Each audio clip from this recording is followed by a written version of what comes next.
औज़ुबिल्लाहि बिस्मिल्लाहिर्रहमानिर्रहीम।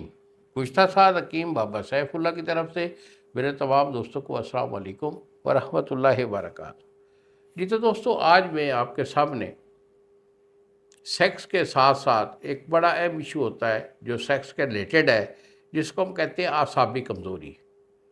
तो आसाबी कमज़ोरी के लिए हमारे कैप्सूल होते हैं जिसका हमने नाम दिया हुआ है आसाबी।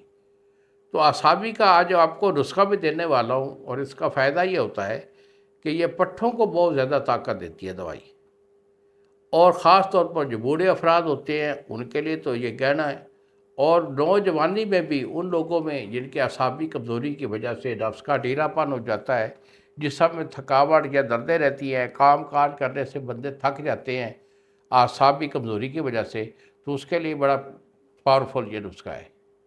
अगर आप हमसे मंगवाना चाहें तो बेटा यही हमारे दो नंबर हैं जो आपके सामने ये स्क्रीन पर आ रहे हैं। एक नंबर है 0300 650 85 82, और दूसरा नंबर है 0347 920 85 82। मुझे फ़ोन कॉल करें, आसाबी कह के तलब कीजिए। दवाई मैं आपको भेजूँगा और TCS वाला 2 दिन में आपको डिलीवर करेगा। और अगर आप ख़ुद बनाना चाहते हैं, क्योंकि हमारे नुस्खा जात ख़ास तौर पर हुक्मा के लिए होते हैं, तो नुस्खा बहुत अच्छा है, ज़रूर बनाइए। तो इसमें आपने लेना है कुचला मुदब्बिर। कुचला मुदब्बिर आपका 5 तोले। छुआरा ये आपका जो है आधा पाव, यानी आधा किलो। तो नर छुआरा आपने लेना है मोटे वाला, आधा किलो आपका छुआरा है। ज़ाफ़रान 1 तोला। कुश्ता चांदी, कुश्ता चांदी डाल लें अच्छी कंपनी का, या फिर आप चांदी के वर्क ये डाल लें।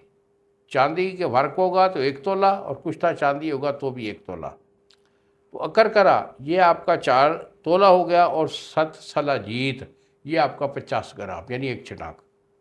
जुमला दवाइयाँ जो है इसका आपने सफूफ करके मिक्स कर लेना है। खुश्क होने के बाद आप इसके 250 mg के कैप्सूल भर लें, या इसकी गोली बनाना चाहें तो आप चने के दाने बराबर इसकी गोली बना लें। 1 गोली सुबह 1 शाम। निहार में इसको नहीं खाना। खाना खाने से 1 डेढ़ घंटा बाद 1 पाव दूध के साथ इसे तनावल करें। इंशाल्लाह ये आपके पट्ठे जो हैं इनमें पावर आ जाएगी, और किसी किस्म का ये जो ढीलापन है नफ्स का, या असाबी कमज़ोरी वाक़ हो जाती है, पूरे जिस्म में थकावट दर्दें रहती हैं, ये ख़त्म हो जाएगी। इन्हीं अल्फाज के साथ इजाज़त दीजिए बाबा जी को। अस्सलाम वालेकुम व रहमतुल्लाहि व बरकातहू।